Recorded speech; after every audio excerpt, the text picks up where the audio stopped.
Assalamualaikum warahmatullahi wabarakatuh.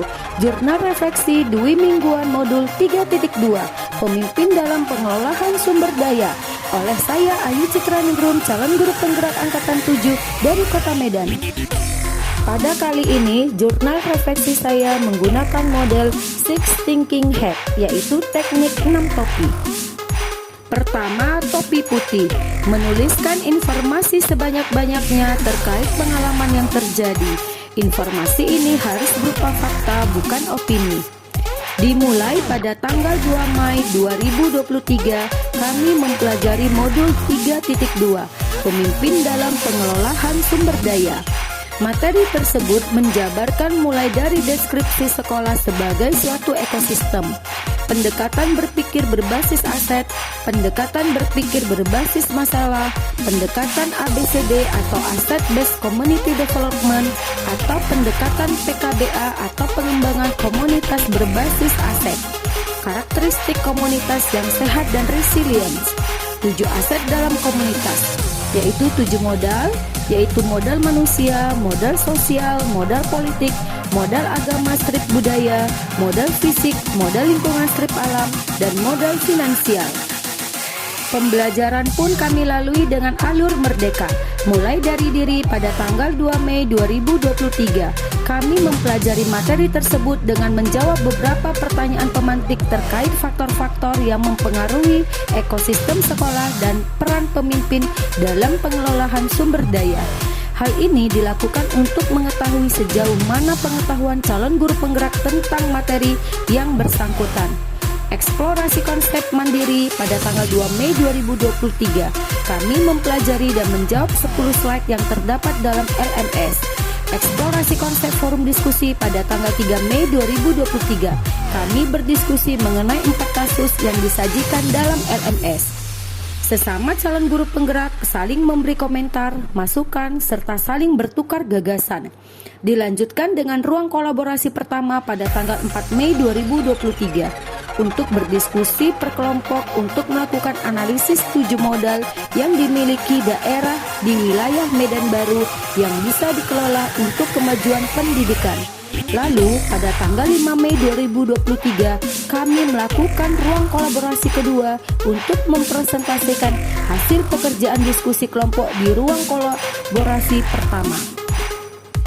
Setelah berdiskusi dan saling memberikan masukan, kami memperbaikinya lalu mengupload tugas tersebut ke LMS tepat waktu. Demonstrasi kontekstual kami lakukan pada tanggal 8 Mei 2023. Kami menganalisis sebuah video dari LMS, lalu kami jabarkan visi, bakja, peran pemimpin dalam mengelola sumber daya yang terdapat dalam video tersebut. Elaborasi dilakukan pada tanggal 10 Mei 2023 dengan instruktur yang handal dan hebat. Dilanjutkan dengan koneksi antar materi pada tanggal 10 Mei 2023 serta aksi nyata yang dilakukan mulai tanggal 12 Mei 2023, yaitu melakukan kolaborasi dengan warga sekolah untuk menganalisis sumber daya yang dimiliki. 2. Topi merah menggambarkan perasaan terkait dengan topik yang sedang dibahas. Misalnya perasaan saat mempelajari materi baru atau saat menjalankan diskusi kelompok. Dalam mempelajari modul ini, saya merasa bahagia dan bersyukur karena mendapatkan banyak ilmu baru tentang peran seorang pemimpin dalam pengelolaan sumber daya guna meningkatkan kualitas pendidikan yang berpihak pada murid. Dalam mempelajari modul ini pun sangat bervariasi penyajian materinya, analisis kasus, analisis video, sampai saling berkomentar dan menguatkan antar CGP. Yang tak kalah menyenangkan pada saat tugas kelompok menggali sumber daya yang potensi di daerahnya. Ternyata kota Medan, yaitu Kecamatan Medan Baru, memiliki banyak potensi yang bisa dioptimalkan untuk pembelajaran. Selain itu, penguatan yang diberikan oleh fasilitator hebat yaitu Bapak Tejau Hayono serta pengajar praktik yaitu Ibu Sri Ruth Deliana Barus semakin membuka paradigma berpikir saya untuk senantiasa berpikir aset dalam penerapan pengelolaan sumber daya yang tersedia. 3. Topi kuning menuliskan hal-hal positif yang terkait dengan topik tersebut. Hal positif yang bisa saya ambil dari modul 3.2 yaitu saya bisa lebih jauh mengenali potensi sumber daya yang dimiliki oleh daerah dan sekolah. Senantiasa berpikir berbasis aset untuk pengembangan dan pengelolaannya, sehingga peningkatan kualitas pembelajaran yang berpihak pada murid dapat dilakukan secara optimal. 4. Topi hitam, menuliskan kendala, hambatan atau resiko dari tindakan peristiwa yang sedang dibahas.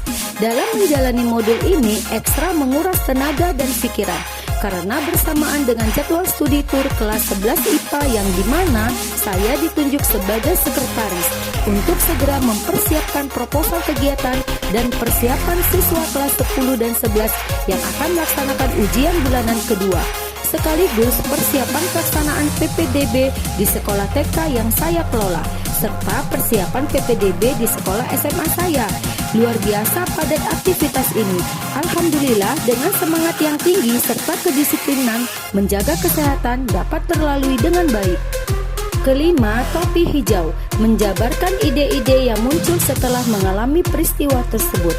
Ide yang muncul setelah mempelajari modul 3.2 yaitu berkolaborasi dengan rekan sejawat, kepala sekolah, yayasan, komite orang tua siswa, perusahaan pendamping program keahlian untuk mengembangkan dan memberdayakan kemanfaatan aset secara optimal dan berkelanjutan. Senantiasa berpikir dengan paradigma berbasis aset baik dalam pembelajaran ataupun pergerakan komunitas sekolah dalam setiap program kerja yang dijalankan. 6.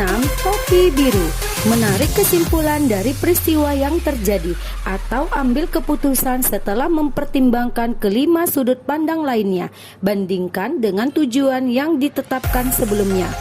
Sekolah sebagai suatu ekosistem senantiasa menjalankan sebuah relasi antara unsur biotik dan abiotik, sehingga terjadi keselarasan dalam menjalankannya. Pengembangan komunitas berbasis aset atau PKBA berfokus pada potensi aset atau kekuatan sumber daya yang dimiliki oleh sebuah komunitas, membayangkan masa depan, berpikir tentang kesuksesan yang telah diraih dan kekuatan untuk mencapai kesuksesan tersebut, mengorganisasikan aset atau kekuatan yang dimiliki, merancang sebuah rencana berdasarkan visi dan kekuatan, serta melaksanakan rencana aksi yang sudah diprogramkan.